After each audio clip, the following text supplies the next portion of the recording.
Hello everybody and welcome back for more Let's Play The Legend of Zelda Ocarina of Time.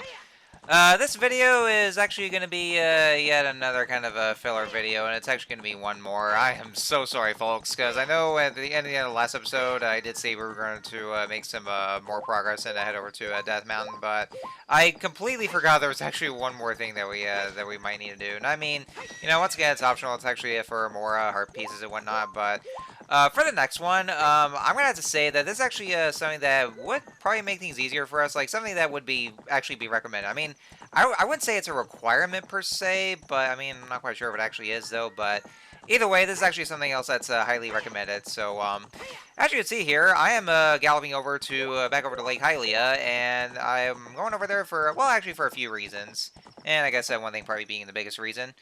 So yeah, go back over there and yeah, I'm actually just going there prematurely because it does involve one of the dungeons. But now you can actually see something that's kind of different about Lake Hylia, and after 7 years, as you can see over there, if you saw like a bunch of the waters, yeah, look at that. It's yeah, most of Lake Hylia is all drained, like just drained down like a giant bathtub or something, and so. That's actually something that we'll be getting into. And yeah, I'm actually buying with the blue tech type because I never got to do so. But yeah, most of Lake Hylia's, or the water's been drained down for some reason, and I don't know why. And we'll have to find out something, but it involves a dungeon. But anyway, so one of the reasons why I'm here is because, remember the Scarecrow from when we were a kid? Hey, aren't you the fairy buddy I met a long time ago? Wow, you grew, dude! Well, here's your song. What? No, I never forget. You're the one who forgot, aren't you? If you have an ocarina, play that song, baby.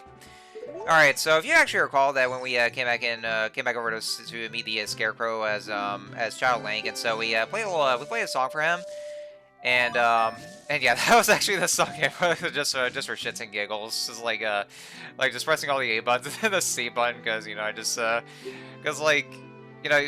What you can do is that, you know, if you whenever you meet the Scarecrow as Child Link, and then you and then basically it's called the Scarecrow song.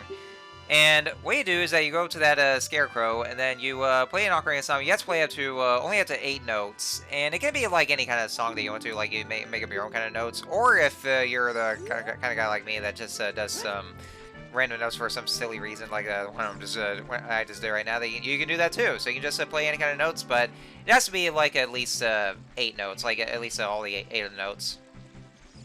And then once we come back over here as or 7 years later, and so we talk to the Scarecrow again, and then and you just pull the ocarina, then you just play the exact same song that you've already that you played earlier beforehand, and you want to make sure to write those down. Well, just jot those down, so that way there you probably wouldn't forget what kind of song you compose. So yeah, just wait, fuck off. So yeah, you just memorize the kind of song that you played as Child Link, and then come back over here 7 years later, and then play the same kind of song that you played beforehand, and then that way there you'll actually register it as the official Scarecrow song. And what it does that whenever after you get that registered, then the other Scarecrow named Pierre will appear whichever area that Navi turns green, and like especially even in dungeons. And so that way there, whenever that other Scarecrow appears, and you can just use the hook shot onto that on that Scarecrow to get to a higher place that you can reach before. So that's actually something that's very helpful, especially in some of the later dungeons, and something I would actually recommend that you do. So that's one of the reasons why I came over here. Anyway, so after that's done, now we're back over here at the fishing pond. So yes, remember back then we actually we went back over there as Child Link for fishing, and we got the heart piece. Well. We're going to be, for 100% completion, we're going to have to come back over and do some more fishing again. Yay, fishing. And since most of Lake Hylia is drained down at the moment, then that's you're going to want to use that, or plant that magic bean, so that way there will just grow and then just make the platform to get over there, because it looks pretty much impossible to actually reach over to that ledge, although I think you could probably still use the Scarecrow song to get over there. Alright, so yes, we're back here in the fishing pond, and the fishing guy, well, he's wearing a hat, and he said something about his hair. I don't know what could have happened to his hair in 7 years.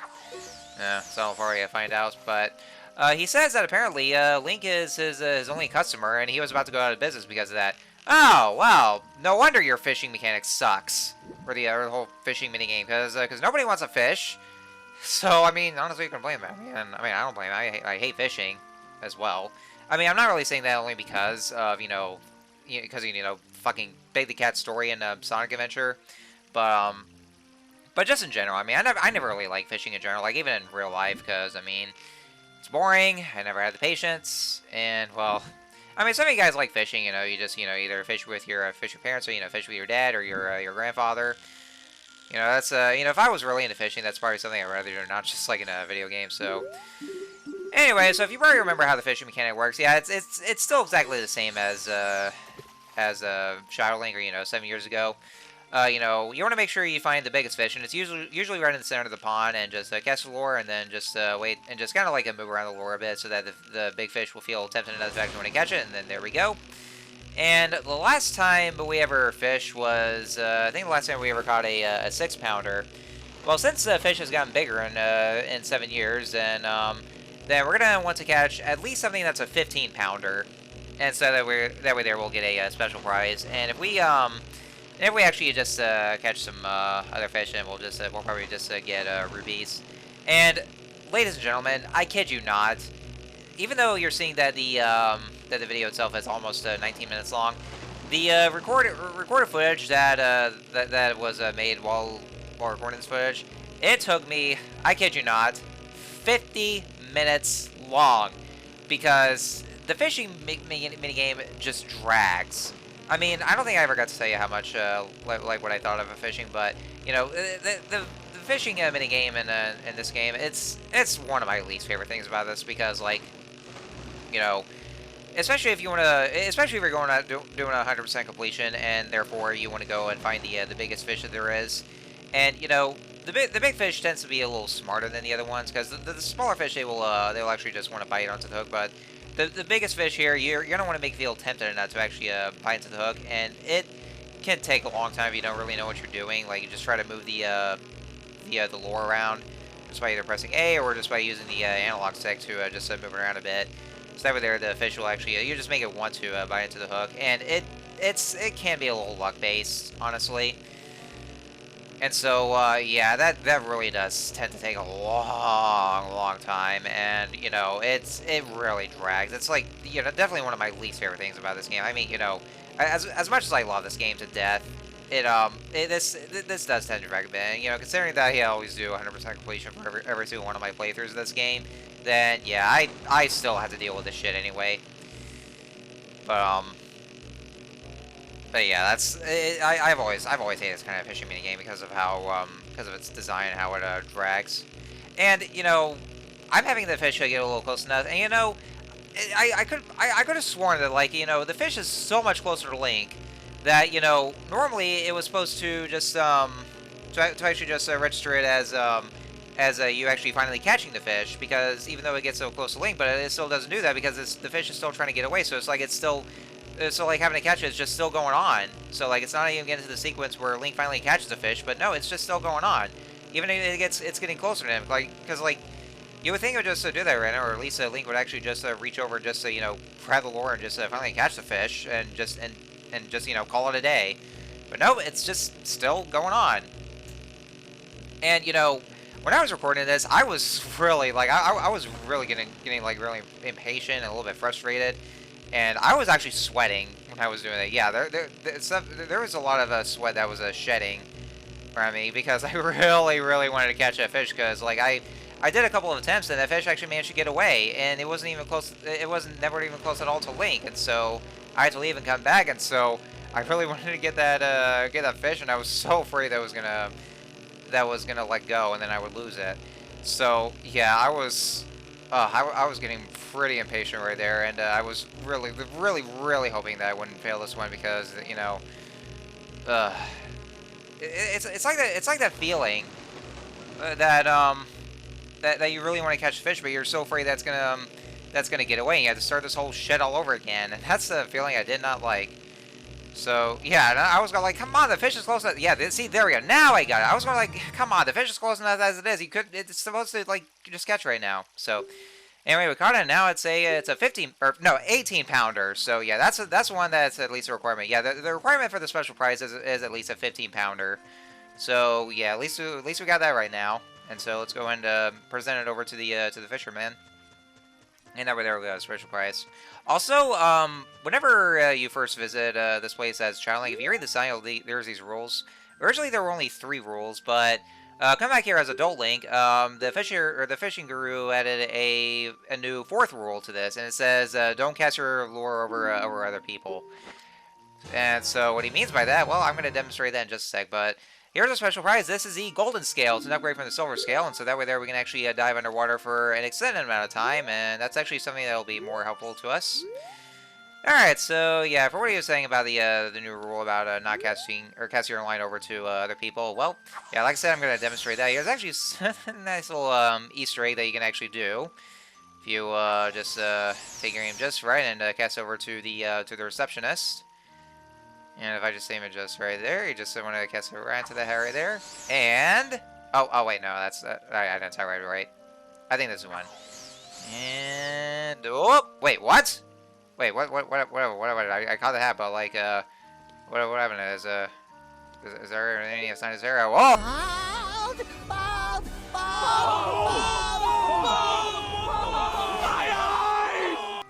Oh, jeez, wow. Where'd your hair go? Hey, what are you doing? I told you not to do that. You're terrible. Seriously. Give me back my hat. You know, just be a dick and say no way, but, you know, I'll just, you know, have the nerve. You're a kind-hearted kid, but don't tell anyone about this. Seriously. Alright, don't worry. We won't tell anyone. Yet. Alright, so before we head out, there's actually a couple more things I do want to... Well, actually, one thing that I want to show off. I did want to show off the other thing, but it never really happened. But there is also another special lure they can actually get to. Now this one, it's it actually can be located in some select random locations. There's only like 4 locations for that in total, and it's actually very well hidden because it's completely invisible. So you're gonna want to get a feel for those areas and see if you actually manage to get that kind of thing. But most commonly, it's found in the center of the pond. But I want to check every area to see if I can ever have a chance to grab it. And it's actually a special kind of lure that they can grab, so just a sec. It can either be found in either this streamline that's right here, or by those rocks, or along the wall, or it could just be in the center of the log. But it turns out it's actually in the center of the log, so it's actually something I never really bother with, though, because for one thing, it's actually an illegal kind of lure, so I mean, I never really bother with it. But you know, for the sake of this Let's Play, I did at least want to show this one off. And so I checked all the other areas, so it's going to be, of course, located over this one. And wow! Is this what I think it is? Astonishing! You snagged a sinking lure! So yes, this right here is a sinking lure, and, you know, as the name implies, if you cast it, then it can actually sink down over to the pond. But here's the catch, though. The sinking lure is actually illegal, and so if you actually use it, you won't get a prize at all. Because, you know, the receptionist will remind you that that's actually illegal, and so he'll say that he's not going to give you a prize. But you can actually talk to him, though, and talk about something. And so you can actually, quote-unquote, legalize the sinking lure, per se. Because the rule says you can't use one of those, usually. Yeah, what the heck, yeah. So yeah, he's like, you can just talk to him, he tells you about the sinking lure, but, you know, but he still lets you go anyway, because, you know, I mean, why not, right? And so, yeah, I'll just demonstrate what that does here. So, yeah, it just sinks down to the bottom. And, this is actually something I also wanted to show off, but it never really happened at all. I think it only appears in, like, some certain times of day, or when it wants to. There is actually a special kind of fish that you can catch if you have the sinking lure, and it's only down at the very bottom of the pond. So it's this is actually one of the rarest kind of fish there is. It's called the Hylian loach, and I think if you catch this one, I don't know if you ever get a prize for it, but you still wouldn't be able to since you have a sinking lure. But you know, the receptionist does tell you about the Hylian loach at least and about it, but.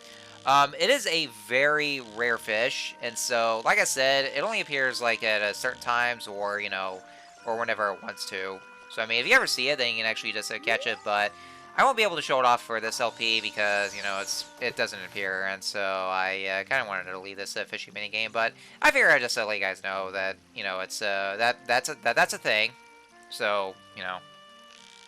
If you ever want to try the sinking lure, and if you ever see that Hylian loach, then, you know, you just, do right there. And so, yeah, that's basically the whole gist of the sinking lure. I think it's appeared in other Zelda games. I know it appeared in Twilight Princess, although I know the the fishing lady. I think Hannah was her name.